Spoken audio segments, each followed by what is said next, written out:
llamarle a este segundo momento manos generosas. Sin duda las manos de Dios son generosas. Esa imagen hermosa, ese segmento del fresco en el techo de la Capilla Sixtina de la Creación, pero quise ponerles también esta fotografía del cardenal Pacelli, quien fue Pío XII. Cuando era cardenal, él era nuncio, estuvo en varios lugares, en Inglaterra, en Francia, nunciaturas importantes. Pero hay una escena que a mí me agrada en la vida del cardenal Pacelli, bueno, del Papa Pío XII, siendo nuncio en Inglaterra. Obviamente es una labor diplomática y recibe embajadores, recibe presidentes, ministros, etcétera, y obviamente a la sociedad y al pueblo de Dios en general. Pero él solía tener en su escritorio un frasquito con dulcecillos, como creo que gran parte de las personas cuando reciben visitas en su oficina. Tenía el frasquito con dulcecillos. Aquel matrimonio que eran ministros internos ahí en Inglaterra, del interior, iban con una niña de 8 años. Y cuando la niña llega y se sienta, siempre hay 2 sillas, le puse una tercera silla, se sentó la niña, se le quedaba mirando al frasco de dulces que tenía el cardenal Pacelli. Y el cardenal pues veía la mirada de la niña que se enfocaba o se focalizaba aquel frasco con dulcecillos. Y el cardenal, bueno, con la amabilidad, un papa después, ¿verdad? Le dice, ¿quieres algún dulce? Y la niña dice que sí. Y abre el frasco, el taparrosca, lo abre y se lo ofrece y dice, hoy estoy de buenas porque tú has venido a visitarme. Con tu mano agarras todos los que quieras. Y la niña dice, no. El cardenal dice, bueno, pues la niña tiene un gesto de educación. ¿Por qué no quieres agarrar dulces? Y ella le dice, es que yo quiero que tú me las des con tus manos. Y el cardenal Pacelli, pues otra vez dice, pues esta niña qué educada, ¿verdad? O sea, no quiere meter su manita en mi frasco. Y dice, bueno, ¿y por qué quieres que yo te la dé con mis manos? Y el cardenal Pacelli, que tenía unas manos grandísimas, como lo pueden ver, le dice a aquella niña, dice, es que tú tienes las manos más grandes y quiero que tú me lo des con tu mano, para que me des más. Efectivamente, aunque haya un efecto óptico de la mano que está bendiciendo, pero fíjate la desproporción entre el tamaño de su cara y su mano, del cardenal Pacelli, del Papa Pío XII. Siempre fue famoso por tener las manos largas, grandes. Si tú lo ves en la silla gestatoria sentado, las manos prácticamente están sobre el descansabrazos, pero bajan los dedos hacia abajo. En esta meditación en torno a las manos de Cristo que tocan al intocable, yo considero que es momento en que también le digamos a Dios, Señor, lo que nos das, dánoslo con tus manos, que son siempre manos grandes, son manos generosas, que nos dan siempre más de lo que a veces merecemos. Las manos de Dios son enormes y sobre todo son manos de papá, son manos afectuosas. Él siempre nos da cosas buenas. Vamos pues a hablar acerca de las manos. Vamos adelante a continuar con el texto evangélico en el nombre del Padre, del Hijo, del Espíritu Santo. Amén. Señor, te damos gracias por el regalo de esta jornada. Gracias por los que hemos concluido una jornada intensa. Gracias por aquellos que estamos llegando para incorporarnos a este ejercicio de servicio para ti, para tu pueblo, para los más vulnerables, para aquellos que tanto necesitan.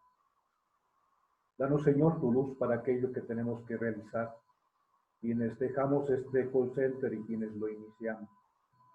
Ilumínanos en la mente e inspíranos en los sentimientos.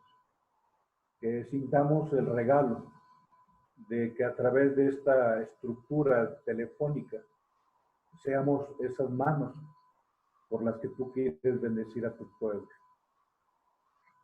Que el Señor esté con ustedes. Proclamación del Santo Evangelio según San Mateo. Gloria a ti, Señor Jesús. En aquel tiempo, al bajar Jesús del monte, lo siguió mucha gente. En esto se le acercó un leproso, se arrodilló y le dijo: Señor, si quieres puedes limpiarme. Extendió la mano y lo tocó diciendo: quiero, queda limpio. Y enseguida quedó limpio de la lepra. Jesús le dijo: no se lo digas a nadie, pero para que conste, ve a presentarte al sacerdote y entrega la ofrenda que mandó Moisés. Palabra del Señor. Gloria a ti, Señor Jesús. Bien, subrayo el milagro, pero más que el milagro, la forma en que se hace el milagro. Porque el milagro Dios lo puede hacer de mil maneras. Ya ubicábamos que la palabra de Dios es creadora. Y lo que oiremos mañana: Señor, no necesito que vayas a mi casa, basta que digas una palabra, mi criado quedará sano. Efectivamente, por la palabra Cristo puede curar, pero Él quiso tocar al intocable. Y en la mañana decíamos que lo que hoy viven nuestros hermanos que están enfermitos de COVID es parecido a lo del leproso. De pronto ya nadie los toca, ya nadie los visita. Y como si fueran leprosos los rehuimos. Incluso cuando llegan al hospital se les separa de cualquier otro tipo de enfermo. Y no traen un cencerro en el cuello como los leprosos, pero quienes le atienden, por razones muy comprensibles, llegan acorazados para evitar el mínimo contacto. Y el Señor nos presenta el amor que nos tiene, tocando al intocable, tocando a quien nadie toca. Pero bien, quise subrayar en el segundo parrafito, en letra azul, ese elemento de libertad que hay, que le externa el leproso a nuestro Señor, pero que también será un ejercicio de libertad, el mover nuestra mano o no mover nuestra mano. Si queremos, podemos mover nuestras manos. Si no queremos, nos mantendremos con los brazos cruzados, en una situación de poca ayuda, poco ayudar a los demás. La siguiente fotografía, por favor, la siguiente diapositiva, está un artículo. Les voy a compartir un breve fragmento de un libro sobre la liturgia y el arte, que presenta esta escena. Nuevamente, muchas de las escenas, lo que te platiqué ahorita del cardenal Pacelli, es una anécdota difícil de constatar, como lo que te voy a comentar también difícil de constatar, pero está en un libro que menciona sobre el diseño original de ese toque de los dedos, del dedo de Dios y el dedo de Adán, el dedo del ser humano que se unían. Según este artículo, la imagen original del fresco de Miguel Ángel en el techo de la Capilla Sixtina es el de abajo, donde dedo de Dios y dedo de hombre están totalmente unidos. Pero con una consideración que le hacen, tiene que modificar Miguel Ángel el último falange del dedo índice, lo inclina hacia abajo. Y aquí viene adelante, por favor, la explicación que me agrada, porque habla acerca de ese misterio de la libertad. Año 1512 es cuando Miguel Ángel concluye ese fresco, y hay un equipo de cardenales que supervisan, hay un equipo, digamos, que ve que sea conforme a la recta doctrina y religión. Aquellos que le pidieron que pusiera aquellos paños del pudor a todo el juicio final, que está en la parte final de la Capilla Sixtina, aquel Cristo hermoso, monumental, con su brazo levantado, pero le ponen el paño del pudor, ese lienzo blanquecino, como si fuera una tela medio transparente, Bueno, ese comité llega y están admirados con el magnífico fresco, pero después de analizarlo detenidamente, dicen una palabra, refafa, con esa acetil, restaura, estaban descontentos con algo y para ellos era algo desigual. Miguel Ángel había diseñado efectivamente aquel panel de la creación con los dedos de Dios y los dedos de Adán tocándose. Pero aquellos que daban fe sobre la recta expresión doctrinal de aquel fresco exigieron que no existiera el toque, sino que los dedos quedaran lejos. Difícil mover los cuerpos, sobre todo cuando ya está el fresco, pero piden que el dedo de Dios no estuviera extendido al máximo, el dedo de Dios, pero que el dedo de Adán estuviera con la última falange contraída y un poquito inclinada hacia abajo. Y el mensaje es Dios está ahí, pero el ser humano tiene la decisión de buscarlo. Dios siempre está atento y está siempre listo. Si el hombre quiere estirar el dedo, va a tocar a Dios, pero si no quiere estirar el dedo, va a pasar su vida sin tocar a Dios. Dios sí quiere tocar al hombre, pero deja que el hombre decida si lo quiere tocar o si no lo quiere tocar. Esa última falange del dedo de Adán contraída expresa la libertad con la que Dios quiso crearnos a los seres humanos. Me agrada. Ahí viene La fuente de Rubnik, Marco Iván, El arte como expresión de la vida litúrgica, un libro del año pasado apenas. Es agradable ver que Dios siempre quiere tocar al ser humano, pero respeta cuando el ser humano no quiere tocarlo a él. En realidad así es Dios. Así es como obra. Hoy voy a meterme adelante, por favor, te decía, en una situación un poco academicista de esta reflexión, pero créeme, o sea, son elementos que nos forman en nuestra comprensión cristiana del misterio de Dios, la verdad plena que en Cristo hemos conocido. Te recomiendo este libro que viene en alemán, El problema de la hominización, das Problem der Hominización, el problema de la hominización. Y aquí vienen los dos autores, Paulo Verhage, que es el que está a la izquierda, con un gesto más serio, y también siempre tiene gesto serio el segundo, que es Karl Rahner, el que está a la derecha, pero me gustó esta fotografía donde está sonriendo este teólogo alemán, Karl Rahner. Escribe en este libro del problema de la hominización. Y voy a meterme un poquito adelante la siguiente diapositiva entre la grandeza de la hominización y la grandeza de la cristianización. La creación nos hace grandes, pero la redención nos eleva a un nivel todavía superior. Por haber sido creados, como ya veíamos acerca del Basar, el Nefesh, el Ruach, el Lev, el Basar, la carne, el Nefesh, el alma, el Ruach, el espíritu, el Lev, el corazón. Dios nos ha dado inteligencia, voluntad, libertad, conciencia y capacidad dialogal. Pero todo esto se traduce en algunos conceptos cristianos. Más allá de haber sido hominizados, hemos sido cristianizados. Y en la inteligencia sabemos que Dios nos ha hecho sus hijos, la filiación. En la voluntad sabemos que Dios habita en nosotros. En la libertad sabemos que Dios nos trata con amistad.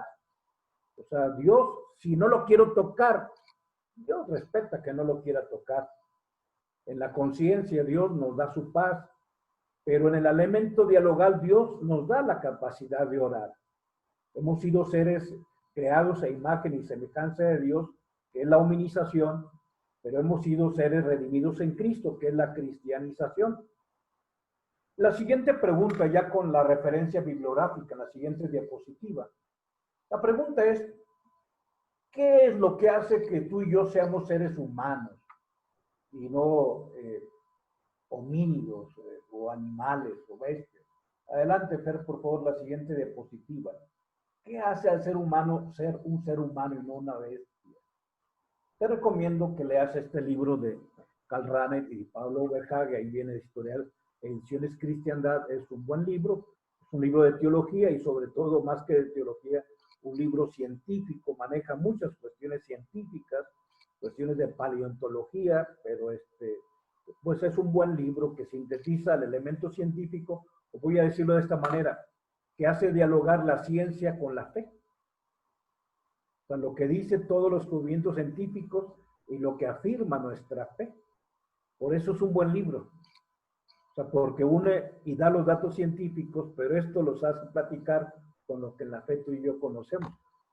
Esto se llama el problema de la humanización. ¿Qué nos hace seres humanos? Adelante, perdón que me meta en estos aspectos, pero se trata en el libro de los descubrimientos en torno a la búsqueda del hombre, del llamado eslabón perdido, que no es otra cosa el eslabón perdido, sino ese paso de cuando yo, Rogelio, hablando del ser humano, cuando yo, Rogelio, todavía no era ser humano, sino un ser prehumano, voy a llamarle así, cuando yo era alguien prehumano, a cuando de pronto fui humano. Y cuando fui humano, pues empecé a pensar, empecé a amar, empecé a sentir, empecé a ser consciente y empecé a ser sobre todo autoconsciente. O sea, ¿cuándo pasé yo es el eslabón perdido? O sea, ¿cuál es el eslabón que une al Homo sapiens o de lo que sería las etapas anteriores, del Homo erectus, del Homo faber? ¿Cuál es el eslabón perdido? Y entonces, bueno, hace los análisis del hombre de Java, del Homo habilis de Dubai, el OH7 en Tanzania. El último, ojo, este es de 2019, este no viene en el libro, pero el último esfuerzo por encontrar el eslabón perdido fue en Malapa, en Sudáfrica, el Australopiteco, en CNN el 21 de enero del 2019, el año pasado, hablaban sobre esos avances en torno a la cuestión paleontológica, tratando de descubrir ese famoso eslabón perdido. Sin meterme en más complicaciones, el eslabón perdido se identifica con encontrar lo que llaman el Rubicón cerebral, y te lo voy a explicar de la forma más sencilla. Rubicón es un río que se encuentra en Italia, el Rubicón. Yo sé que ahora la Jeep, hay una Jeep Rubicón, que a lo mejor alguien tiene por ahí alguna. Bueno, el Rubicón es un río en Italia, un río histórico. Pero, ¿por qué buscar el Rubicón? ¿Qué tiene que ver el Rubicón de un río con el Rubicón con una persona? El Rubicón era un río en Italia o en Roma, en el Imperio Romano, donde los que eran desterrados del imperio tenían que cruzar ese río, pero una vez que cruzaban ese río ya no hay regreso para atrás. Vamos a decirlo así como la muerte. Ya cruzaste el río de la muerte, ya no hay para atrás. O sea, así era de severa el dictamen o la condena que hacía el Imperio Romano. Si tú cruzaste el Rubicón, o sea, la familia se despedía prácticamente del que cruzaba el Rubicón. Ya no podía volver a regresar el Rubicón.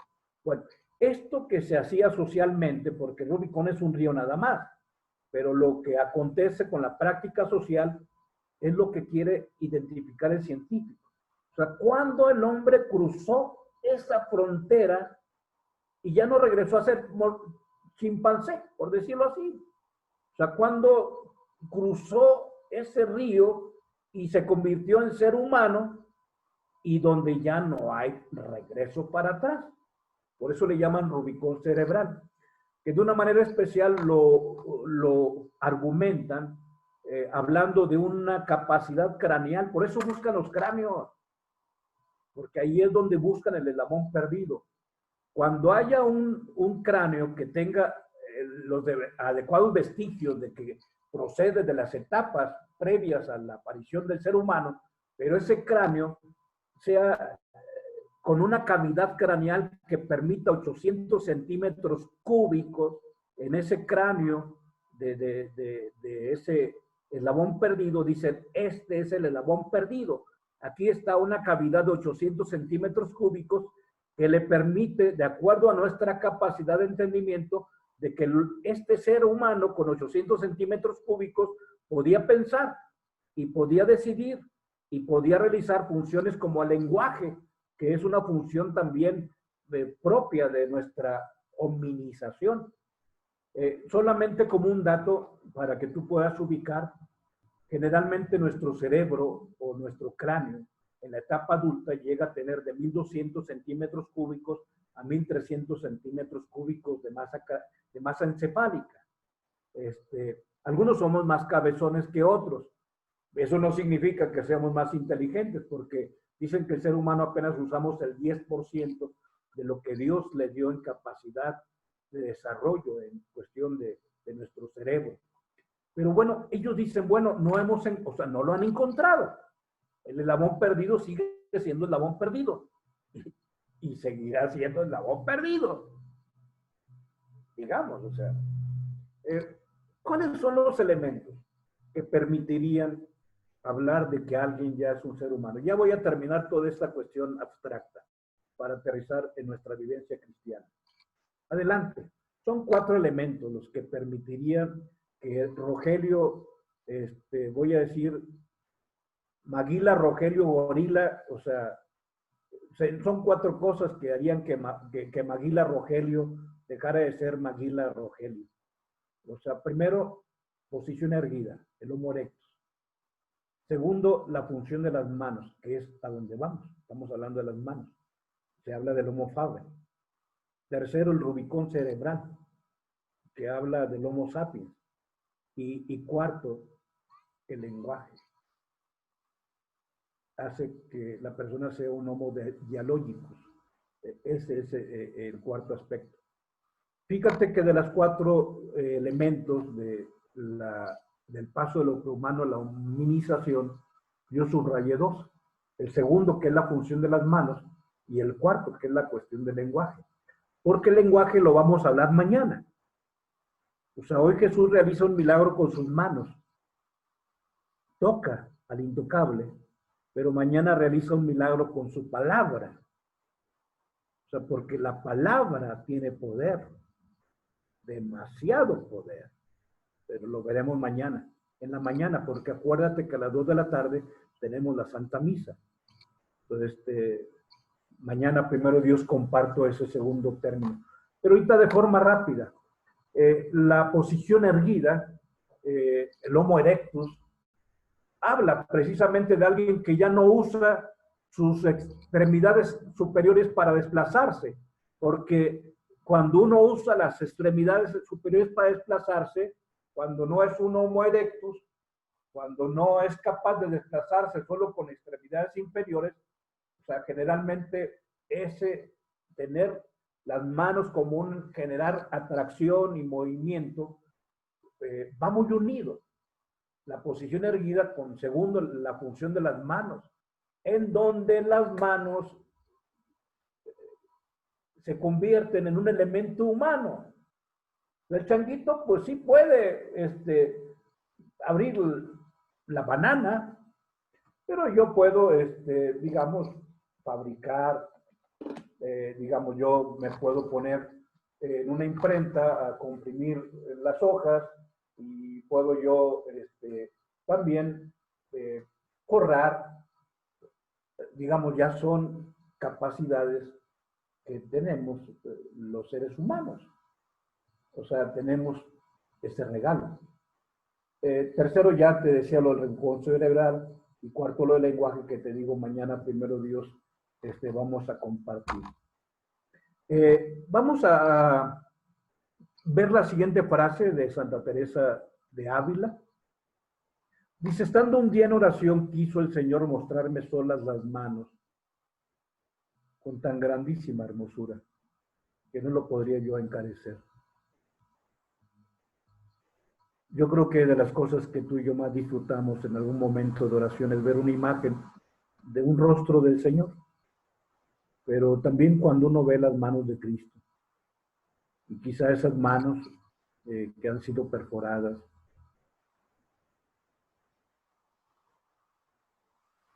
Fer, bueno, al final lo vemos, lo que te quiero decir. sobre esas manos. Vamos a ver tres elementos de nuestras manos, porque aquí hace falta que nuestras manos, en la libertad que tienen, toquen a Dios. O sea, Dios quiere tocarnos a nosotros, pero el dedo de Adán está hacia abajo porque Dios no fuerza a nadie. Las manos son útiles y yo voy a hablar de tres cosas. Las manos expresan trabajo, son capacidad de trabajar.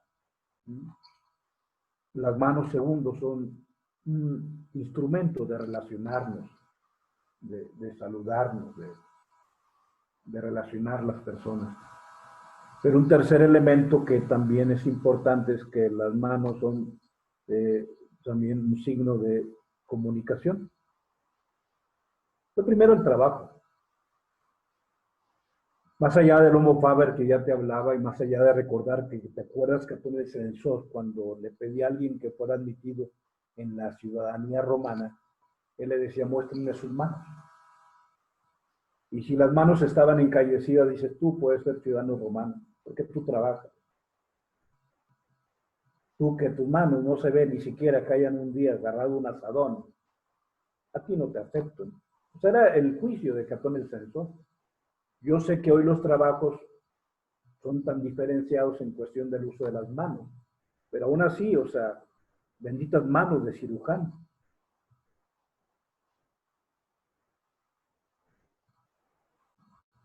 Benditas manos del orfebre, de quien cultiva el campo. Benditas manos de alguien que es capaz de programar y de ponerle un chip a las cosas. Y yo sé que hay mucho uso de tecnología y de robots y todo ello, pero alguien hizo el robot. Acuérdate que el poema de Pablo Neruda hablaba también sobre algunos aspectos. Hoy me confieso de no haber tenido tiempo. Tuve todos los ingredientes, tuve la paja, tuve el madero, pude haber hecho una escoba para dejar más limpio el mundo, pero tenía tiempo, pero parece que no tuve manos. Así es como termina su biografía o autobiografía, Pablo Neruda. Las manos son expresión de trabajo, benditas manos. Y benditas manos de nuestros papás ya envejecidas, manos a veces artríticas, manos que para tomar el vaso tienen que usar las dos manos. Así le hacía mi papá cuando antes de fallecer tenía que tomar con sus dos manos el vaso porque no podía tomarlo con una. Las manos se iban cansando y desgastando, pero son manos de bendición, de trabajo. El segundo elemento es el elemento relacional. Los hermanos son útiles para manifestar la cercanía. Las manos unidas se expresan y son símbolo universal de amistad. ¿Quieres tú hacer una imagen sobre la amistad? Pues a ver cuál buscas, pero no hay mejor imagen que la de dos manos unidas. Y de forma así un poco anecdótica. Me acuerdo muy bien que cuando era seminarista, el año 83, hicimos un torneo, porque fueron a visitarnos de otro seminario. Y pusimos una gran manta pintada, o sea, agarramos la brocha y la pintura, y uno que era bueno para dibujar y pintar, pues dibujó unas manos así, unidas. Bienvenidos hermanos, decía arriba. Entonces, torneo de la amistad. No, pues aquel torneo terminó en pleito por decisiones arbitrales y porque si entró el gol o no entró el gol. Total, aquella manta terminó cortada a la mitad. Ahí está, las dos manos que decían torneo de la amistad, terminó. No se me olvida y no se me olvida quién fue el que lo rompió. Un buen amigo que quiero mucho y me quiere. Pero hablando de ese elemento de la relación, yo quisiera decirles, sea, me agrada ver a los esposos tomados de la mano. Ay, padre, es que usted es muy cursi. Benditas cursilerías de alguien que guarda los detalles, que tiene estos señales de relación. Me gusta verlos. O sea, lo digo como sacerdote y con el respeto de mi ministerio para todos. Pero me encanta ver a los esposos que llegan al templo tomados de la mano. Porque las manos son expresión de relación. Finalmente, bueno, el tercer elemento es sobre las manos, que sirven para comunicarse.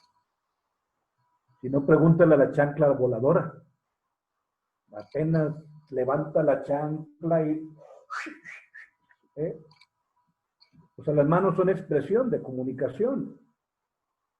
Y aquí hay esta forma de lenguaje. Las manos externan nuestra interioridad. Te decía, un día me tocó ir a tomar las clases de lenguaje de señas. Entonces, el Padre nuestro que estás en el cielo, santificado sea tu nombre. Venga tu reino, hágase tu voluntad en la tierra como en el cielo. Danos hoy nuestro pan de cada día. Perdona nuestras ofensas como también nosotros perdonamos a los que nos ofenden. No nos dejes caer en la tentación y líbranos del mal. Amén. Bueno, con las manos nos comunicamos. Sin mencionar las señales obscenas. Pero ahora que no podemos darnos el saludo de la paz, basta cruzar los brazos y decir que te deseo lo mejor y la paz y la bendición de Dios. En las manos sacerdotales, dime si no comunican. Claro que comunican. Bien, mañana, primero Dios, hablaremos sobre el segundo elemento de hominización, que es el lenguaje. Hoy Cristo curó con sus manos. Mañana va a curar con su palabra. La última diapositiva, o penúltima diapositiva, me agrada esta forma de concluir. Y es que las manos de Jesús no son cualquier mano, sino que se trata de las manos de Dios. Son las manos de misericordia y de perfecta bondad. Son las manos del Maestro que crean y que recrean todo. Y que son capaces de hacer de nuevo todas las cosas. Así que al igual que aquel leproso, es tiempo de colocar tus aflicciones, tus preocupaciones, tus temores, tus anhelos, tus enfermedades, tus sueños, tu familia, la situación del país, tu relación personal en las manos del Señor. Las manos de Cristo solamente acarician y nunca lastiman, y sobre todo son manos que obsequian vida. La última diapositiva, Fer. Fíjate las manos. La boca está chiquita porque Él no necesita hablar. Su palabra la trae en la mano izquierda.